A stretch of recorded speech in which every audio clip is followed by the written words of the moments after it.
আমরা জীবনে অনেক সময় নিজেদের খুব বুদ্ধিমান মনে করি, তাই না? আমরা ভাবি আমরা যা করছি, যা ভাবছি তা সবই ঠিক।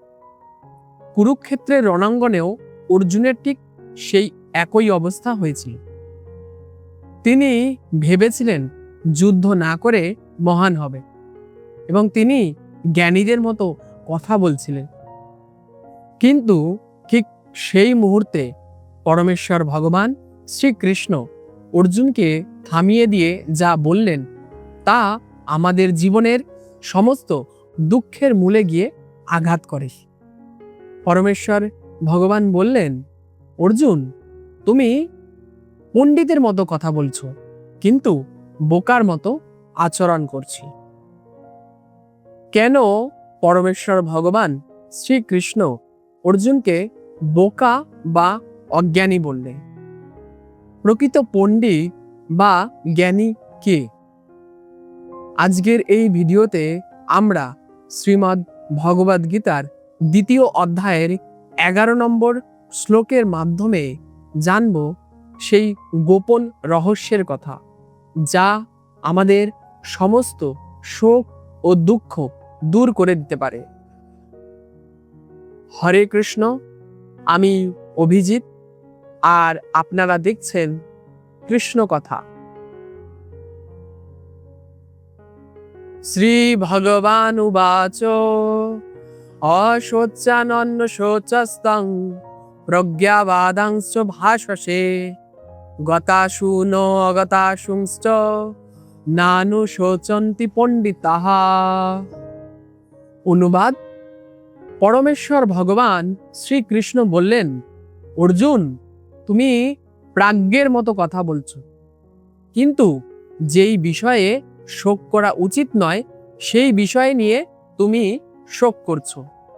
যারা যথার্থই পণ্ডিত তারা জীবিত অথবা মৃত কারো জন্যই শোক করেন না। এই শ্লোকের তাৎপর্য হলো,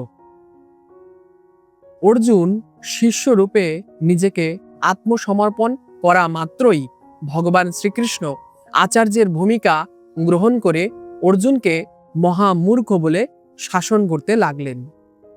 ভগবান তাকে বললেন, তুমি প্রাজ্ঞের মতো কথা বলছো, কিন্তু প্রকৃত জ্ঞান তোমার নেই। যিনি জ্ঞানী তিনি জানেন দেহ কি ও আত্মা কি, তাই তিনি জীবিত অথবা মৃত কোনো অবস্থাতেই দেহের জন্য শোক করেন না। পরবর্তী অধ্যায়ে ব্যাখ্যা করা হয়েছে যে প্রকৃত জ্ঞান হচ্ছে সেই জ্ঞান যা জড়দেহ ও চেতন আত্মার মধ্যে পার্থক্য নিরূপণ করে এবং পরম নিয়ন্তা ভগবানের সঙ্গে আমাদের নিত্য সম্পর্কের কথা মনে করিয়ে দেয়। অর্জুন যুক্তি দেখাচ্ছিলেন রাজনৈতিক ও সামাজিক প্রয়োজনীয়তার থেকে ধর্মীয় আচার অনুষ্ঠান অধিক গুরুত্বপূর্ণ, কিন্তু তিনি জানতেন না জড় পদার্থ, চেতন আত্মা এবং ভগবত সম্বন্ধীয় জ্ঞান ধর্মীয় আচার অনুষ্ঠান অপেক্ষা অধিক গুরুত্বপূর্ণ। তাই যেহেতু অর্জুনের সেই জ্ঞান ছিল না, তাই তার পক্ষে পাণ্ডিত্যপূর্ণ যুক্তি দেখানো অনুচিত।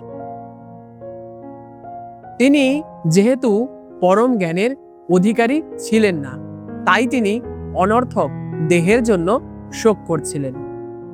জড় দেহের জন্ম হয় এবং এক সময় না এক সময় তার বিনাশ হবেই, কিন্তু এই চেতন আত্মা অবিনশ্বর, তার কখনোই বিনাশ হয় না। তাই এই জড় দেহটি আত্মার মতো গুরুত্বপূর্ণ নয়। এই আত্মাই হচ্ছে জীবের প্রকৃত সত্তা। তাই এই জড় দেহের বিনাশ হবার ভয়ে শোক করা নিতান্তই মূর্খতা। যিনি এই পরম সত্য সম্বন্ধে অবগত তিনিই হচ্ছেন প্রকৃত জ্ঞানী এবং তিনি কোনো অবস্থাতেই এই জড়দেহের জন্য শোক করেন না।